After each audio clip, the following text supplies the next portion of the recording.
Pay attention to number 3 on the net as the pin hitter on the outside, how fast she is transitioning between all of the possible plays that could be happening.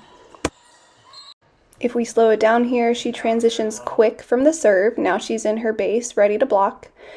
As you see, it's going to go outside, so she goes out to her defensive position as an outside in the correct position. They block it on her side, so look how fast she is back up at the net, ready for the next ball, even before the second contact. She's there on the first contact. Now, she's back at the 10-foot line, ready for that free ball, down ball, exactly where she should be. Now here she is off serve receive, transitioning quick. She gets set, she gets blocked, she picks it up, transitions very quickly again, ready to be set. Now she's back at the net, ready to block. It's a back row. She's at the 10-foot line now. Now she's transitioning out to hit. She's hitting all of her points exactly at the right time. Now I wish I was as fast as she is. I'm number 7, but look at how quick I transition and my right side. Then I'm back at the net, and I see it's going to go outside, so I go out, ready for defense. I transition all the way, making sure someone can get to that ball. Get back to the net, see where it's going. It's a back row attack, so I'm on the 10-foot line, so I can pick up that ball right there, and then I transition out. Then I'm back to the net to block, back to the 10-foot line, transition out again, ready to be set, and that's how you want to do it as a pin hitter. So the exact same play as before, but now just isolating the back row attacks. As you see, they do a back row attack from pipe in the middle. Both pins are to the 10-foot line, 3 across. My setter is number 12. And then my middle blocker is going up because that's in her zone to block. Then we continue. I was able to pick it up and continue the play. Later on, we see that same thing happens. Back row attack from middle. My middle is going up.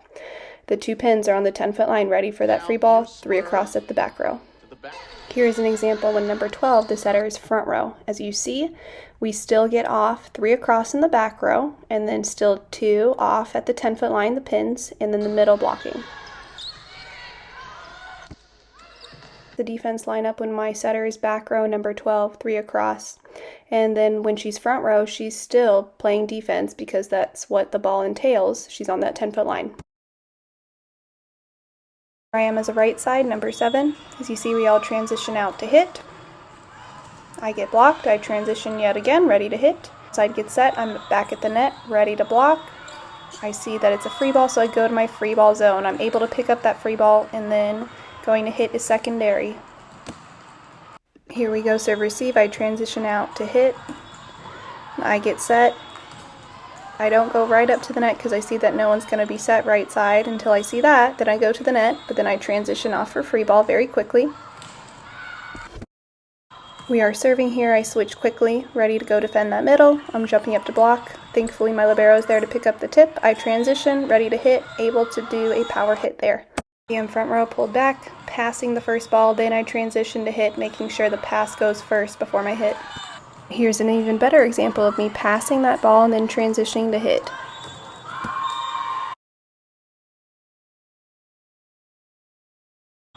Now this is a really funky play here. I'm going to let it play before I comment on it.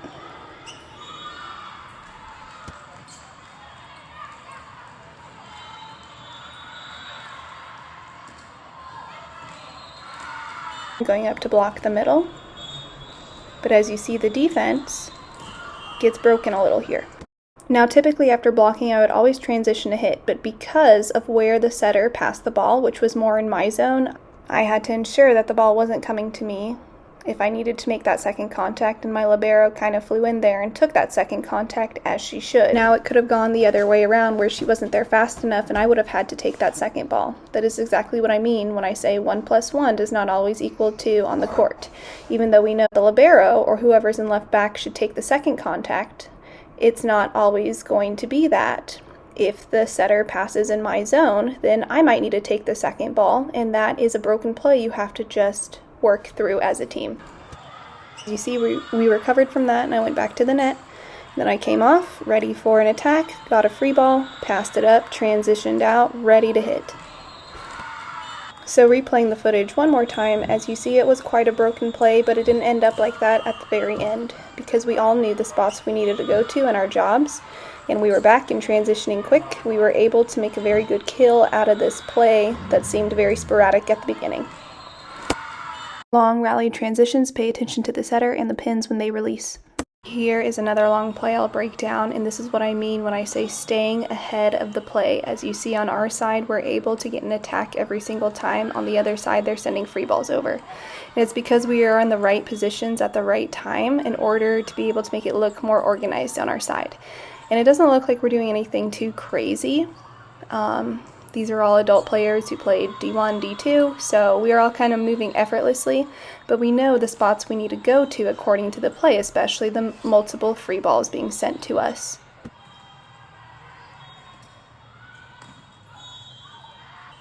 As you see, my middle attacks, and it looks like it might be a kill, but definitely a free ball, so I'm getting off the net. We're all kind of creeping off the net for that free ball. I take the free ball. My setter makes a free ball for some reason there. But then look right here, as soon as we pick up that other free ball, the outside and the right side are transitioned. Of course, I'd love to be transitioned more, but that's as far as I got in this play. But I'm ready to hit. I get set, I hit, I'm back at the net. I see it's going to definitely go outside. Ready for that free ball, transition out. When I see it's not coming to me, my right side's ready to hit. Now we see the first contact, the second contact. We know the third's going to be free. Now look. This third contact is made. Where is everyone on the front row? 7, 3, and 6. We are all at the 10-foot line ready for that free ball. Back row is split accordingly. None of us had to take it, so we transition all three to hit to give all three options. Now here is another prime example of 1 + 1 does not always equal 2. I needed to just pick up that off-block defense, and I took myself out of offense, but at least I gave others a chance by doing my job, which was to pick up defense. Here is the example slowed down. I'm right side, I'm in my off-block defense. I see that I need to not hit the ground and get out of the way, so I try to run through, bring it up. Obviously, I am not a hitter option at this point, but that's okay. There are 2 other hitting options on the court. So as you see, I make an entire roundabout, basically, on the court to get out of the way, to get out of the offense. I just needed to pick up a ball. Then I get back in my spot, and, well, then I'm ready to hit. As you see, it's another broken play, but I did my job of just at least picking up that ball so someone else can hit. And then it ended up being in my favor because then I could hit because of the defense I played beforehand. Here is covering middle when the outside's late.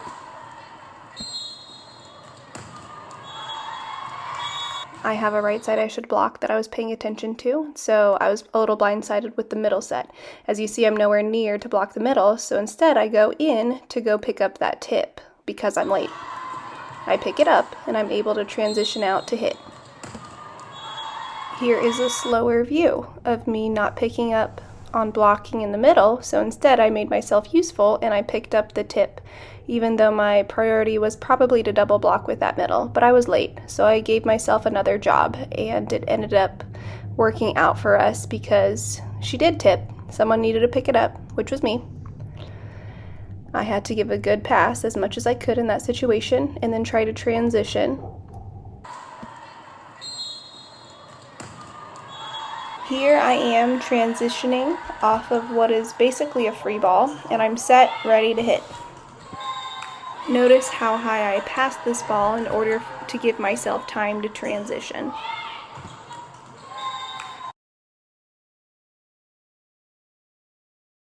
Splitting at a high level, even though it's a down ball, we consider that a free ball, so my setter took off. Splitting it, going on that right side, my right front, almost taking that ball, but I took it because I had a better angle.